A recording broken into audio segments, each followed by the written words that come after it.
আসসালামু আলাইকুম, welcome back to my channel Fauzia's mom. আপনাদের জন্য আজকে নিয়ে এসেছি একদম অন্যরকম একটা টেস্টি ভর্তার রেসিপি। তো চলুন দেখতে থাকি কি দিয়ে করেছি আজকে এই ভর্তা। এগুলো সবাই চেনেন, এগুলো কচুর লতি। আর কচুর লতি আমরা তো অনেকভাবে খেয়ে থাকি, তবে দেখা যায় একই রকমভাবে খেতে খেতে ভালো লাগে না। তো আমি আজকে চিন্তা করলাম যে একটু ভিন্ন রকমভাবে খেয়ে দেখি কেমন লাগে। তো যেই বলা সেই কাজ, আমি করতে চলে যাচ্ছি। তার জন্য একটা ফ্রাই প্যান বসিয়েছি, আর এইখানে কিছুটা সরষে তেল দিয়ে সেখানে 4-5টি শুকনো মরিচ একটু ভেজে নিচ্ছি লাল লাল করে। মানে এই শুকনো মরিচটা আমরা যেভাবে ভাজি একদম মোচমোচে করে, ঠিক সেরকমভাবে ভেজে নিচ্ছি। তো ভেজে উঠিয়ে নিচ্ছি। আর একটু ভিন্ন রকমভাবে কিন্তু সব কিছুই খেতে একটু বেশি ভালো লাগে। একই রকমভাবে না খেয়ে ভিন্ন রকমভাবে খেলে রুচিটাও চেঞ্জ হয়, আর খাওয়ার স্বাদটাও কিন্তু বেড়ে যায়। তো আমার এগুলো ভাজা হয়ে গিয়েছে। এবারে সেই তেলের মধ্যেই দিয়ে দিচ্ছি রসুনের কোয়া। আর আমি এখানে যে দেশি রসুন আছে, সেই দেশি রসুন পুরো একটাই দিয়ে দিয়েছি কোয়া খুলে খুলে। আর এখানে দিয়েছি একটি বড় সাইজের পেঁয়াজ কুচি করে। এবারে আমি এগুলো খুব সুন্দর করে ব্রাউন করে ভেজে নেব। আর এগুলো ব্রাউন করে ভেজে এই ভর্তাটা করলে বেশ ভালো লাগে। তো এখনও পর্যন্ত যারা আমার এই চ্যানেলটিকে সাবস্ক্রাইব করেননি, প্লিজ সাবস্ক্রাইব করে আমার চ্যানেলটির পাশে থাকার জন্য অনুরোধ রইল। পাশে থাকা বেল আইকনটি ক্লিক করে দেবেন, এতে করে নতুন নতুন রেসিপিগুলো আপলোড হওয়ার সাথে সাথে আপনার নোটিফিকেশন পেয়ে যাবেন। আর অলরেডি যারা সাবস্ক্রাইব করে আমার পাশে রয়েছেন, আমাকে সাহায্য করছেন, তাদেরকে অসংখ্য ধন্যবাদ আমাকে এতগুলো ভালোবাসা দেওয়ার জন্য।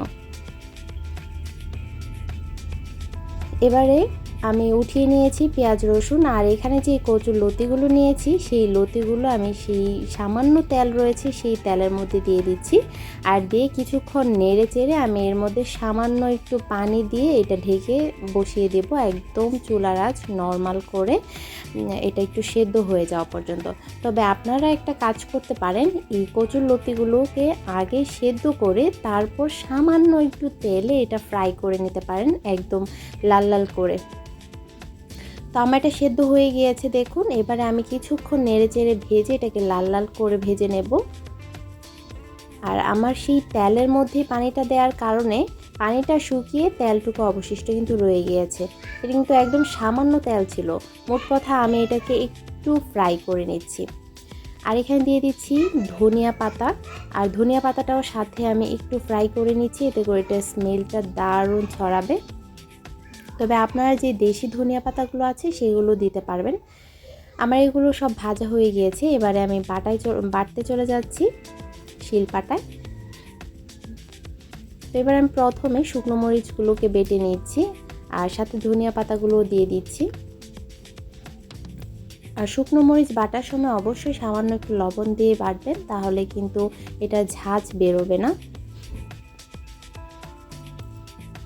আর শিলপাটায় ভর্তা বেটে খাওয়ার স্বাদটাই কিন্তু আলাদা।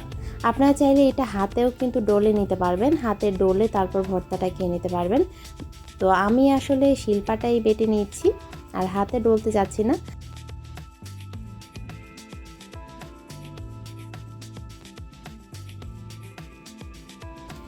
তো এবারে আমি কচুর লতিগুলোকে বেটে নিচ্ছি। আর এভাবে করলে কিন্তু একদম গলায় চুলকোবে না, গলায় ধরবে না, এতটাই টেস্ট এই ভর্তাটা। আমি ঠিক যেইভাবে করছি আপনারা ঠিক সেইভাবে করবেন। আমি যেই কতটুকু কচুর লতি নিয়েছি সেই আন্দাজে কিন্তু আমি রসুনের কোয়াগুলো দিয়ে দিয়েছি। আপনারা লতির পরিমাণ বেশি নিলে রসুনের পরিমাণটাও একটু বেশি নেবেন, এতে করে কিন্তু আপনাদের গলা চুলকাবে না।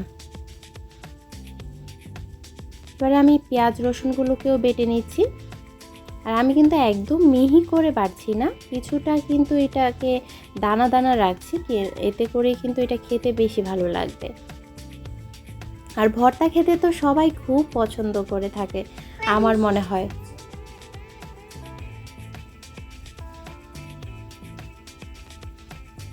প্রতিদিনের মেনুতে একটা ভর্তা থাকলে তো আর কিছু লাগেই না, বলারই থাকে না।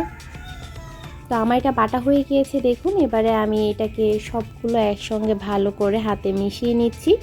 আর চাইলে আপনারা এখানে সামান্য সরিষার তেল দিয়ে মাখিয়ে নিতে পারেন। আমি যেহেতু সরিষার তেলে সব কিছু ভেজে নিয়েছি তাই আর এখানে সরিষার তেলটা ব্যবহার করছি না, আপনারা চাইলে ব্যবহার করতে পারেন। আর লবণের পরিমাণটা আপনারা এখানে টেস্ট করে নেবেন।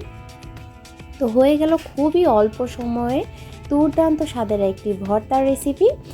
আর আপনাদের কাছে কেমন লাগলো আরেকবার তৈরি করে দেখবেন, কেমন লাগে আমাকে অবশ্যই কমেন্টস করে জানাতে একদম ভুলবেন না। তো ধন্যবাদ সবাইকে এতক্ষণ আমার ভিডিওটা দেখার জন্য। ভালো থাকবেন সবাই, দেখা হবে নতুন কোনো রেসিপি নতুন কোনো ভিডিও নিয়ে, আবার চলে আসবো আপনাদের সামনে। তো আজ এ পর্যন্তই, আল্লাহ হাফেজ।